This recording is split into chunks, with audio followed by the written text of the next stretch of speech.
Yang saya sampaikan adalah saya dititipi dokumen dan dokumen itu bisa menjadi bom waktu. Itu kalimat saya. Oke. Saya lebihkan, saya kurangi. Dan saya bilang dokumen ya, artinya saya tidak bilang saya pegang video, saya tidak bilang saya pegang foto. Kenapa ini bisa saya sampaikan?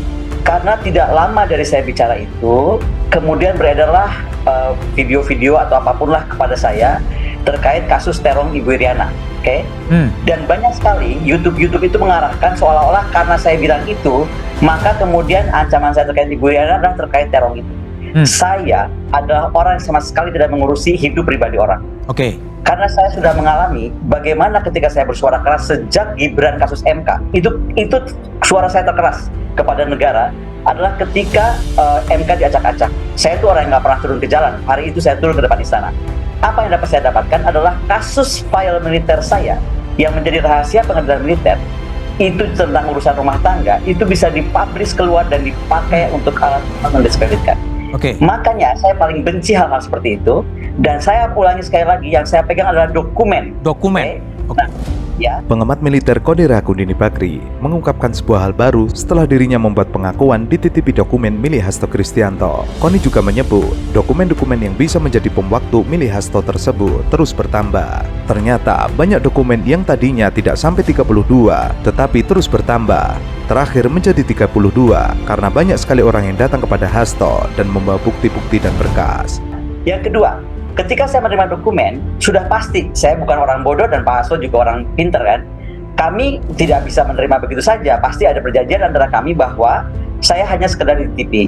Sehingga hak untuk mengeluarkan, mengedarkan, memindah tangankan, mentransfer, dan lain dan sebangsanya, itu hanya ada di tangan Pak Hasto Kristianto sebagai pemilik dokumen. Tapi menariknya dari sini adalah begini. Ketika saya baru menyebut begitu, perhatikan misalnya salah satu Twitter kakak Akbar Faisal. Beberapa hari lalu ya, 2 hari lalu. Dia bilang cuma satu kalimat aja, 32 dokumen. Saya langsung telepon Mas Hasto, apa sih nih 32 dokumen? Gitu kan, maksudnya Pak Akbar Faisal ini apa? Ternyata memang banyak dokumen-dokumen yang tadinya tidak sampai 32, yang saya pegang tidak sampai 32. Tetapi itu menjadi 32 karena banyak sekali orang datang kepada Pak Sekjen membawa bukti-bukti dan berkas-berkas lain. Kalau sekarang saya dikejar-kejar, banyak sekali mengejar-ngejar, Bu Koni kalau cinta NKRI ini buka, kan? Koni mengaku dirinya dikejar-kejar setelah membuat pengakuan telah dititipi dokumen yang bisa menjadi bom waktu oleh Hasto. Sampai saat ini, Koni hanya bisa mengingatkan agar jangan sampai ada yang memicu resistensi eksternal untuk hal-hal yang berbeda dengan pemerintahan. Perbedaan pandangan dilakukan sebagai sikap check and balance. Apalagi, usai menyeret nama Iriana, Koni Rahakundini mendapatkan banyak sindiran, salah satunya dari Ketua Umum Solidaritas Merah Putih yang juga relawan Jokowi, Sylvester. Saya berpikir bahwa ini orang nggak bisa dipercaya, ya kan. Pertama, saya juga ganjil gitu loh, dalam ada berapa banyak question mark ya, pertanyaan-pertanyaan. Pertama, kenapa Hasto sebagai sekjen mempercayakan orang ini, sedangkan dia mungkin saya nggak tahu apakah dia orang PDIP atau hanya sekedar simpatisan. Yang saya tahu dulu dia dewan pakarnya Nasdem, tapi kecewa dengan Bang Surya, nggak dapat apa-apa di sana, nggak dapat dubes kah, menteri kah, wakil menteri kah, cabut, ya kan, cabut ke PDIP. Nah, setelah mau cabut PDIP, dia lihat ada kesempatan, opportunity untuk ke Pak Prabowo, Mas Gibran, mendekatlah ke TKN, Mas Rosan yang ketemu, ya kan. Di situ si Koni ngomong bahwa Pak Prabowo, dia memfitnah lagi nih, Pak Prabowo akan hanya 2 tahun dan diracun ya kemarin lah. Pokoknya itu tiba-tiba nanti inilah gitu. Nah, kan dilaporin kabur, termasuk laporan masalah dia menuduh Polres itu bisa mengakses sistem dari KPU, Sirekap itu Mas, dilaporin juga, ya kan? Karena kan memang nggak ada ini kan. Sosok Sylvester yang kerap membela Jokowi ini menyebut sosok Koni Ragunini Bakri adalah orang baru di PDIP yang kabur ke Rusia. Pernyataan Sylvester ini disampaikan usai Koni Bakri mengaku dititipi dokumen skandal pejabat milik Sekjen PDIP, Hasto Kristianto. Awalnya, Sylvester Matutina mempertanyakan dokumen skandal pejabat milik Hasto Kristianto yang dititipkan kepada Koni. Menurutnya, Koni adalah orang baru di kalangan elit PDIP. Kalau memang Koni ini punya bukti, kenapa Hasto menyerahkan ke Koni? Menurutnya, lebih masuk akal jika data ini dititipkan kepada Ketua Umum PDIP Megawati Soekarno Putri atau Ketua DPP PDIP Puan Maharani maupun Menko Polhukam Budi Gunawan. Kalau memang ada bukti-bukti seperti yang dituduhkan Mas Hasto, Konira, buka aja. Saya pun pengen tahu gitu loh. Kan ini kan hanya ngomong aja nih, katanya bom molotov. Ya kan, setelah saya bilang, Pak, itu bukan bom molotov, Pak. Itu peluru hampa. Itu bukan yang bilang jadi bom waktu, bom waktu ya kan. Ada video-video. Terus saya bilang kan ke Pak Jokowi, Pak, kalau memang ada, kan Bu Mega ini kan ketua umum partai yang termasuk berkuasa sebenarnya, ya kan. Kenapa nggak dilaporin ke Bu Mega atau dilaporkan saja ke Mbak Puan sebagai ketua DPR loh, punya hak dan kekebalan yang macam-macam di situ.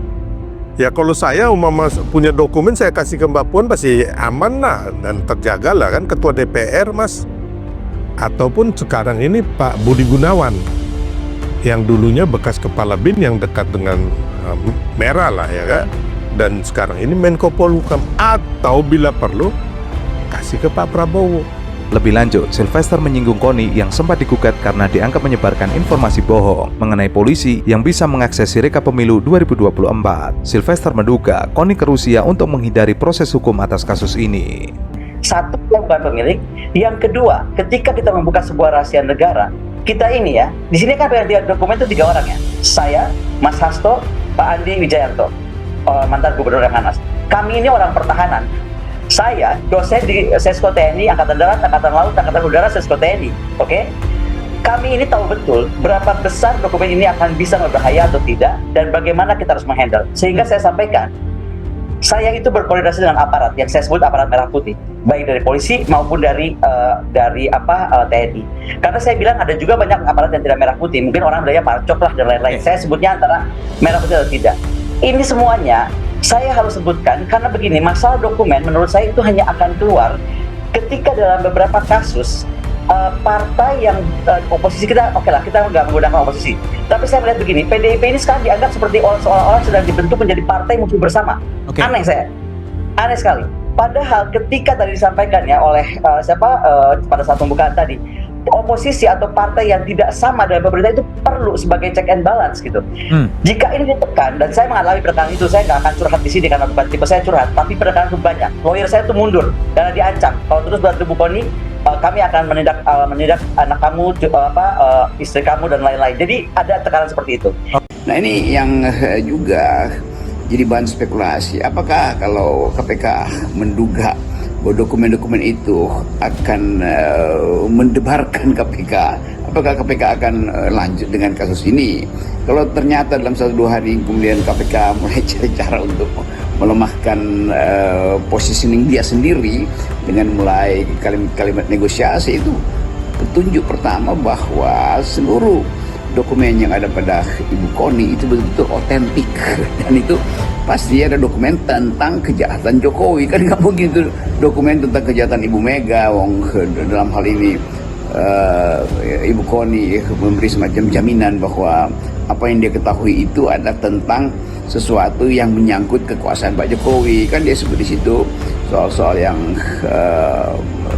kita tahu secara pemberitaan, tetapi Ibu Koni lebih punya kedalaman dalam soal apa yang diketahui oleh publik. Jadi itu yang kita sebut dari awal sebagai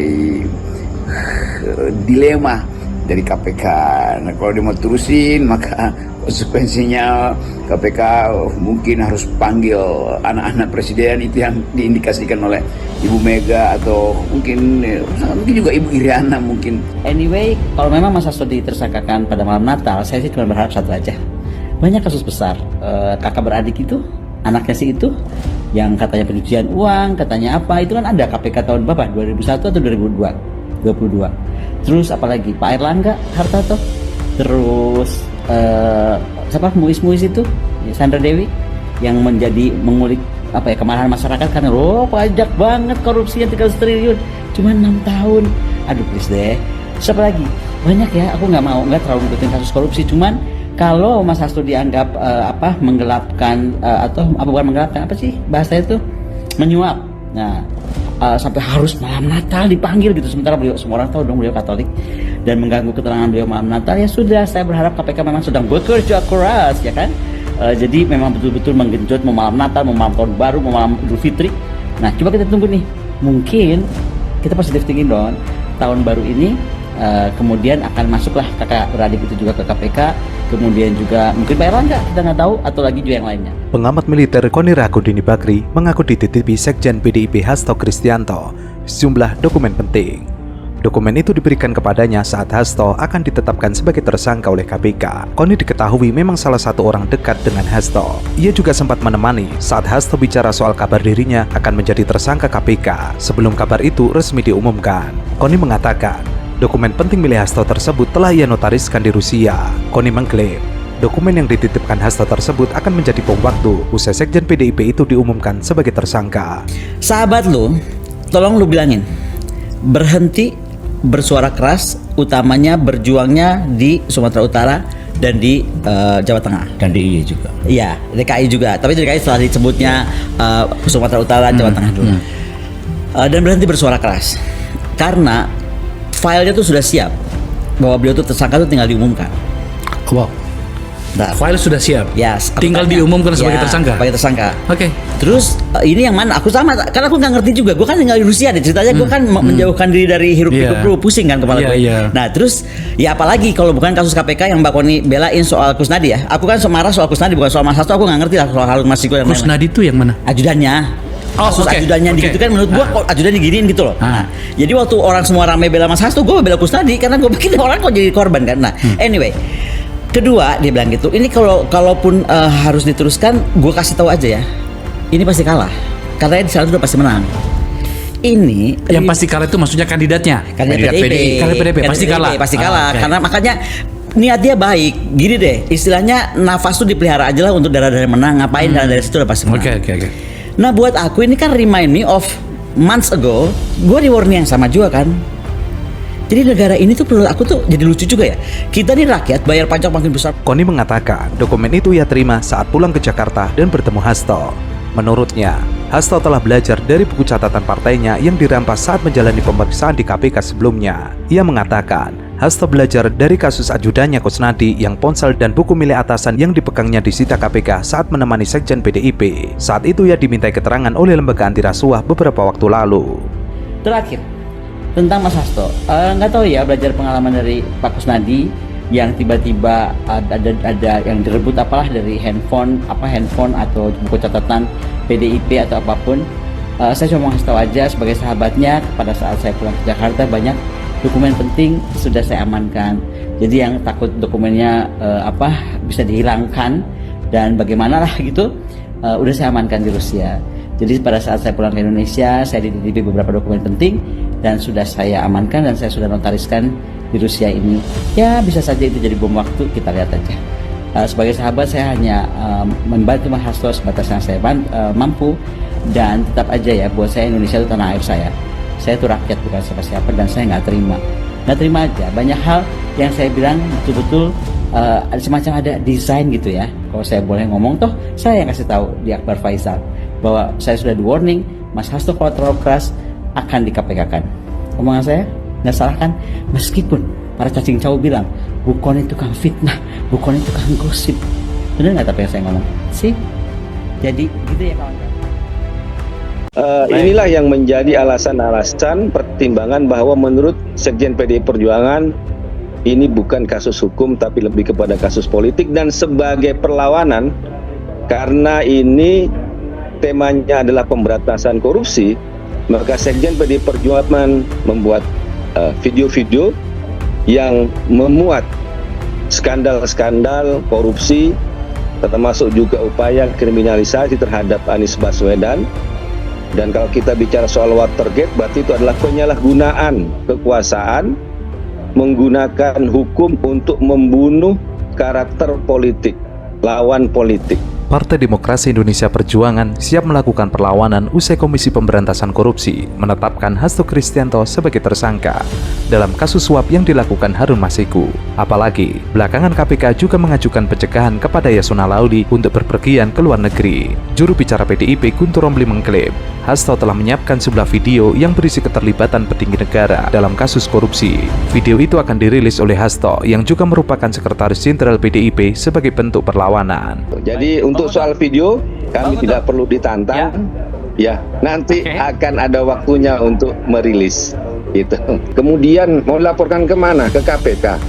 Yang banyak kasus yang sudah disebutkan, bahkan almarhum Faisal Basri menyebut di situ ada dugaan ekspor ilegal nikel dan menyebut nama terang-terangan ada nama Bobi Nasution dan Erlangga Hartarto. Itu disebutkan oleh almarhum Faisal Basri dan disebutkan juga di situ ada bukti-bukti.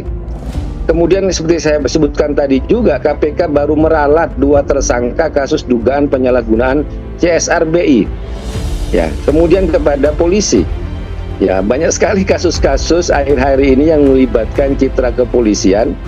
Bahkan juga di situ ya dalam video itu juga ada yang disampaikan oleh Mas Hasto bagaimana seorang pimpinan dari lembaga penegak hukum itu disalahgunakan, dipakai untuk menyelesaikan masalah pribadi anak seorang penguasa. Menurutnya, pencegahan kepada Hasto dan Yasona semestinya tidak perlu dilakukan. Ia menilai 2 orang petinggi PDIP dinilai tidak mungkin melarikan diri. Pasalnya, selama ini Hasto dan Yasona selalu kooperatif dalam menjalani proses hukum. Guntur menilai sejumlah video yang akan dirilis Hasto akan membuka kasus korupsi besar di Indonesia. Bahkan, Guntur mengklaim kasusnya akan lebih besar dari skandal kasus Watergate di Amerika Serikat.